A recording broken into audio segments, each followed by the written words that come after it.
choose his own hunter into Kolento's hunter. So I have a feeling that he thinks his hunter has a less than 50% chance to win.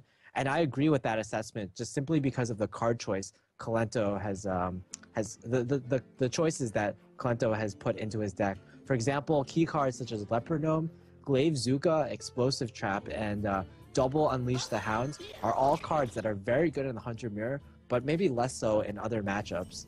The Leper Gnome, Kolento uses Leper Gnome, and I believe Firebat is going to run Clockwork Gnome. That's a very stark difference, but it's also a very key one. I believe in this matchup in particular, the 2 extra damage that the Leper Gnome gives you is way more valuable than the potentially game-changing spare part that the Clockwork Gnome could give you. Yeah, it brings flashbacks of the hyper-aggressive hunters that used to just, they used to run Leper Gnomes and whatnot with hyper-aggressive charge minions, and Glaive Zuka and Leper Gnome remind me of that, because it always came down to, was my opponent running Leper Gnomes?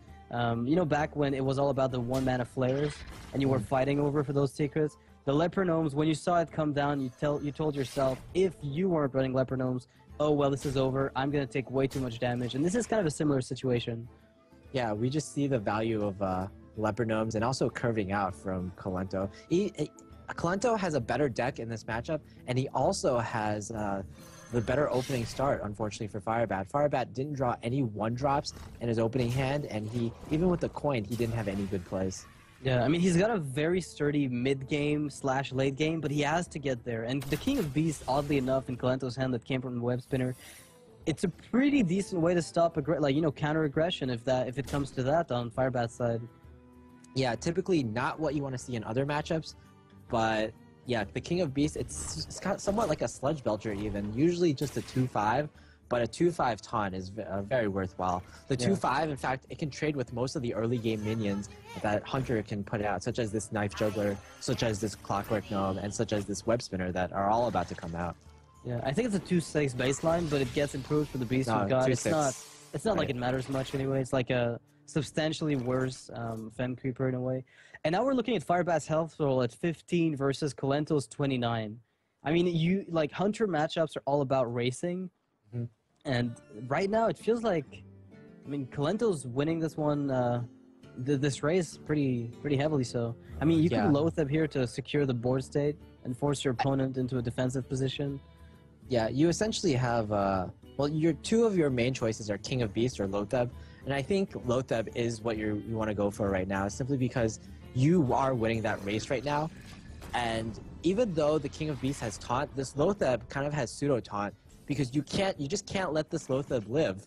If this Loatheb lives, it just does 5 to your face, and you're going to be dead in 1 or 2 turns. Yeah, there's 5, again, from Hero Power and the Eagle Horn Bow, so it's really just a matter... I think Firebat's going to try to get a Silverback Patriarch here. The most powerful card in Hearthstone, obviously. Even more powerful than King of Beasts? Don't get me started on King of Beasts. So, I think Firebat will be forced into trading away... Because, I mean, Loatheb plus Eagle Horn Bow, especially now that it has another charge and Hero Power, that's 10 damage. So that's 15 damage over the course of 3 turns. So Firebat has to kill the Loatheb. He simply cannot let it live. Face tanking it just doesn't seem like a great option. If you had a well, he's considering it. No, I think you just trade right now. Like taking 5 to your face, you're at 10, and yeah, that bow and that hero power, those can just kill you right there and then. Oh yeah, on 2 turns. And Kolento just realizes, hey, he's on less than half health. I just have to go face. And like the good hunter that he is, he just goes face, and Savannah Hyman comes down. The ultimate 6-drop. At least there's a freezing trap on Firebat's hand to be able to, stop some of the damage output that's coming in. I mean, there's a freezing trap, but there's also an Unleash the Hounds in Kolento's hand, which completely negates that freezing trap altogether. Yeah, there's nothing here that's going to... Wow. So is that just lethal straight up for Kolento? 3 mana Web Spinner. The game is over, I think. Off of the freezing trap just not functioning. Firebat trying to bluff an explosive trap. Yeah, yeah, he might just be like pointing to the high main and saying that like I might have Hunter's Mark. Oh, he actually uses it. Okay, so he's like really selling that explosive trap right now. And I don't know if Kolento's gonna buy it, because either way, he still has like he could just play Unleash and attack a minion.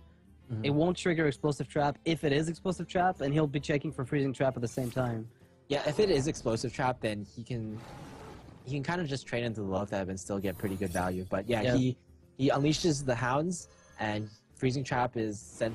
Freezing trap sends back a hound, and Kolento is lethal. Wow. Welcome to Hunterland, ladies and gentlemen, where bad draws are punished more severely than anywhere else in Hearthstone. I don't think there's a single matchup that punishes bad draws more than Hunter mirror matches. I've never seen a match, because it's all about racing, right? More so than other zoos.